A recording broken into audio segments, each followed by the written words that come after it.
Hello everyone, आज हम class 10 का चैप्टर नंबर 8 देखने वाले हैं, जिसमें हम प्रश्नावली 8.1 को सॉल्व करेंगे, है ना। इससे पहले हम बाकी 10 क्वेश्चन सॉल्व कर चुके हैं। हम क्वेश्चन नंबर 11 पर है। क्वेश्चन नंबर 11 क्या है, बताइए कि निम्नलिखित कथन सत्य है या असत्य, कारण सहित उत्तर की पुष्टि कीजिए। ठीक है, हमें क्वेश्चन को पढ़ना है, उसको बताना है कि वो ट्रू है या फॉल्स है, और अपने उत्तर की पुष्टि भी करना है। ठीक है, जैसे क्वेश्चन नंबर फर्स्ट दिया है कि 10a का मान सदैव 1 से कम होता है, तो हम इसको कैसे बताएंगे कि 10a का मान 1 से कम होता है।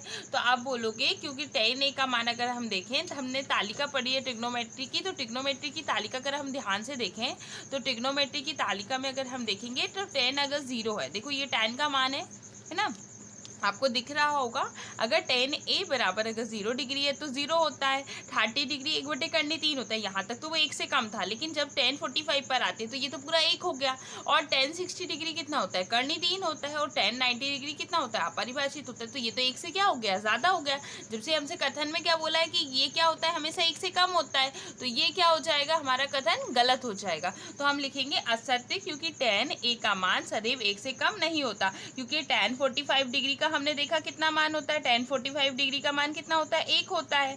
और इसके अलावा हमने देखा 1060 डिग्री कितना होता है, कर्णी 3 होता है। अतः हम कह सकते हैं कि क्या बोल सकते हैं, अतः हम कह सकते हैं कि 10a का मान सदैव 1 से कम नहीं होता। सिर्फ है ना 1030 डिग्री और 10 डिग्री का मान जो होता है वो 1 से कम होता है। ये तो आपको समझ में आ गया होगा। नेक्स्ट क्वेश्चन पे पढ़ते हैं। नेक्स्ट क्वेश्चन है कि कोण a का के किसी भी मान के लिए सेक 12 कितना होता है, 12/5 हो सकता है, ये बताना है। तो अब देखो सेक को देखा आपने, तो सेक को देखते से आप क्या बोलोगे, ये इसको कितना दिया, 12/5 दिया हुआ है। ठीक है, अब हमें पता है सेक होता क्या है, सेक किसका उल्टा होता है, बोलोगे कॉस का उल्टा होता है। तो हमको लाल कक्का याद है, तो लाल कक्का देखो साइन कॉस टेन को हम कैसे निकाल सकते हैं, लाल कक्का से निकाल सकते हैं। तो कॉस क्या होता है, आधार बटे कर्ण होता है। कॉस किसका उल्टा होता है, इसको हम किसका उल्टा बोल सकते हैं, हम ये सेक का उल्टा होता है, तो सेक को हम कर्ण बटे आधार बोल सकते हैं। क्या बोल सकते हैं, कर्ण बटे आधार। मतलब ये 12 जो है वो हमारा क्या है, कर्ण है, और नीचे वाली भुजा क्या है, हमारा आधार है। तो ये हो सकता है क्या मान, तो आप एक बोल सकते हो कि देखो यहाँ पर अगर ध्यान से देखो तो कर्ण इस आधार से बड़ा है, तो हमें पता है कि कर्ण अन्य दो भुजाओं के योग के बराबर होता है, तो वर्ग के योग के बराबर होता है, तो ये तो हमेशा बड़ा होता है, तो ये बड़ा दिया है और ये नीचे वाली भुजा छोटी दी है, तो हाँ ये हो सकता है। लेकिन हम इसको चेक भी कर सकते हैं। आप कैसे चेक कर लोगे, हम एक समकोण त्रिभुज बना लेते हैं। ठीक है, समकोण त्रिभुज बना लेंगे जिसमें हमें कर्ण कितना दिया है, 12 दिया है, आधार कितना दिया है, 5 दिया है, ये ABC करके, है ना।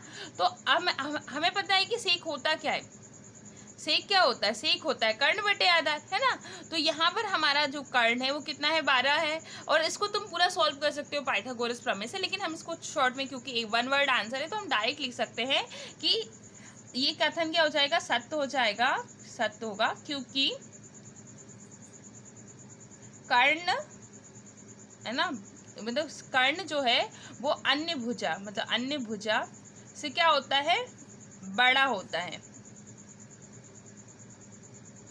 बड़ा होता है। अतः सेक की वैल्यू क्या हो सकती है, सेक थीटा जो है वो 12/5 हो सकता है ना, कोई दिक्कत नहीं है। ये तो आपको समझ में आया होगा, क्योंकि कर्ण हमारा अन्य भुजा से बड़ा होता है, इसलिए ये हो सकता है, इसमें कोई दिक्कत नहीं है। यहाँ तक आपको समझ में आया। नेक्स्ट क्वेश्चन की ओर आगे बढ़ते हैं। क्वेश्चन नंबर 3 है कि कॉस ए, कोण ए और कॉसकेंट, मतलब देखो इधर देखो ध्यान से इस क्वेश्चन को पढ़ना कि कॉस ए जो है कोण ए के देखो कॉसेकेंट के लिए उपयुक्त किया जाता है, तो इसका संक्षिप्त रूप है। जैसे हम कॉस को देखते हैं तो कॉस किसका क्या है, फुल फॉर्म है, तो हम देखते हैं कॉस जो है क्या, ये कथन क्या हो जाएगा, पहला तो हमारा असत्य हो जाएगा। अब क्यों असत्य हो जाएगा, क्योंकि कॉस ए किसका फुल फॉर्म है, कोण ए के किसका फुल फॉर्म है, कोसाइन का फुल फॉर्म है, किसका, कोसाइन का के संक्षिप्त रूप के लिए प्रयोग किया जाता है, संक्षिप्त रूप के लिए, यानी कि इसके शॉर्ट फॉर्म के लिए, कोसाइन के शॉर्ट फॉर्म के लिए कॉस को प्रयोग करते हैं, संक्षिप्त रूप के लिए प्रयोग किया जाता है। जबकि जो कोसेकेंड है ये किसके लिए प्रयोग किया जाता है, लिए प्रयोग किया जाता है ना। और जो कॉसेकेंड है वो किसके संक्षिप्त रूप के लिए प्रयोग किया जाता है, तो आप बोलोगे ये कॉसेक का शॉर्ट फॉर्म है, किसका शॉर्ट फॉर्म है, ये कॉसेक का शॉर्ट फॉर्म है, और कॉस जो होता है वो कोसाइन का शॉर्ट फॉर्म होता है ना। तो ये कथन हमारा क्या हो जाएगा, असत्य हो जाएगा। तो क्वेश्चन नंबर 3 तक कंप्लीट कर लिया। क्वेश्चन नंबर 4 की ओर आगे बढ़ते हैं। तो क्वेश्चन नंबर 4 है क्या हमारा, कॉट ए कॉट और ए का गुणनफल है। हमें बोला है कि जो कॉट ए है वो कॉट ए और ए का गुणनफल है। अब गुणनफल क्या होता है, जैसे कि दो संख्याओं का गुणनफल, जैसे कि अगर मैं 2x लिख दूँ तो इसका मतलब क्या हो जाएगा, 2 मल्टीप्लाई बाई एक्स है ना, 2 मल्टीप्लाई बाई एक्स होता है। तो मैं इसको ऐसा लिख सकते हैं कि जो कॉट ए है वो एक सिंगल टर्म है, यानी कि ये एक पद है। ये कॉट और ए का अलग अलग इनका मल्टीप्लाई नहीं है। अब देखो मल्टीप्लाई किसका करते हैं, दो अलग अलग संख्याओं का, जबकि ये क्या है, एक सिंगल टर्म है। तो हम लिख सकते हैं ये क्या हो जाएगा, हमारा कथन असत्य हो जाएगा, है ना, असत्य हो जाएगा, क्योंकि कॉट ए एक एकल पद है। हम इसको कह सकते हैं ये क्या है, एक एकल पद है ना, पद है। या तुम बोल सकते हो जो कॉट है ना, कॉट ए है ना, या जो कॉट ए जो है, मतलब जो एंगल ए है, या हम लिख सकते हैं कॉट ए में कोण ए क्या बताता है, जो ए जो है उसके कोण को बताता है। किसको बताता है, कोण को दर्शाता है, कोण को दर्शाता है। जैसे अभी हमने देखा साइन 90 की वैल्यू, साइन 30 की वैल्यू, साइन 45 की वैल्यू, तो यहाँ पर जो 45 है ना वो एंगल को बताता है। तो ये एक सिंगल टर्म है, दर्शाता है। तो ये क्या है, एक एकल पद है जो उसके कोण को दर्शाता है, ना कि ये क्या है, इसका गुणनफल है ना कि कॉट और ए का गुणनफल है। ठीक है, आपको ये समझ में आया होगा कि ये सिंगल टर्म है, ना कि ये दोनों एक दूसरे के गुणनफल हैं। यहाँ तक आपको समझ में आ गया होगा। नेक्स्ट क्वेश्चन की ओर आगे बढ़ते हैं कि फिफ्थ वाला क्वेश्चन क्या है, किसी भी कोण का थीटा जो है, कि थीटा के लिए साइन थीटा बराबर 4/3 हो सकता है। अब बोल रहे हैं कि साइन जो है वो 4/3 हो सकता है क्या। तो अगर हम अब ध्यान से देखो तो बहुत ही सिंपल क्वेश्चन, अभी सेक वाले में मैंने क्या बताया था, देखो साइन की वैल्यू पहले होती क्या है, साइन हमें पता है, लाल कक्का आपको याद है ना। साइन क्या होता है, लंब बटे कर्ण। क्या होता है, साइन होता है लंब बटे कर्ण, साइन होता है लंब बटे कर्ण।